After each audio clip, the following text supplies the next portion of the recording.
अस्सलाम वालेकुम व्यूअर्स, मैं अपने यूट्यूब चैनल में आपको खुश आमदीद करता हूं और आपके लिए दुआ गो हूं। तो दोस्तों, आज का जो मेरा उन्वान है वो है कि मौजूदा जो हवाएं पाकिस्तान और इसके नज़दीकी कंट्रीज़ में चली हैं, उसकी वजह से नाक से खून बहना शुरू हो गया है। इसकी वजह क्या है और इसका ट्रीटमेंट क्या है, तो दोस्तों आज इसी पे बात करते हैं।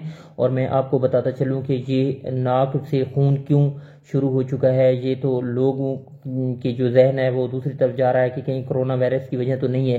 तो दोस्तों, ये कोरोना वायरस की वजह बिल्कुल नहीं है। ये ऐसी वजह है कि मैं आपको बताता चलूँ कि एक तो जो जिस बंदे को ज़्यादा ब्लीडिंग नोज से हो तो उसकी प्लेटलेट्स कम होती है, उसके विटामिन के की कमी होती है, तो उस वजह से उसको नाक से खून रिसना शुरू हो जाता है। तो दोस्तों, जो आजकल जो पाकिस्तान और इस मुल्का इलाकों में खुश्क हवाओं का रुझान बहुत ज़्यादा है, जो कि बेमौसमी हवाएं हैं और चल रही हैं, उसकी वजह से नाक के नथनों की जो वेन्स हैं वो खुश्क हो जाती हैं और उसकी वजह से ब्लीडिंग का जो फिशार खून है वो एक्सेप्ट नहीं कर पाती और इसकी वजह से ब्लीडिंग शुरू हो जाती है।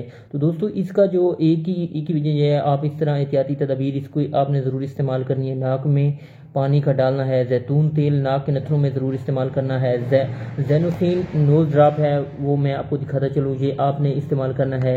उसके साथ साथ दोस्तों, आपने पानी बार बार इस्तेमाल करना है नाक के नथनों में और मास्क का इस्तेमाल करना है। और दोस्तों, एक और बात मैं बताता चलूँ कि अगर ब्लीडिंग बहुत ही ज़्यादा हो जाए, रुकने का नाम ना ले रही हो, तो आपने ट्रांजामिनिक एसिड कैप्सूल इस्तेमाल करने हैं, जो कि मुख्तलिफ़ किस्म की पैकिंग में मार्केट में मौजूद होते हैं, तो आप कोई भी इस्तेमाल कर सकते हैं।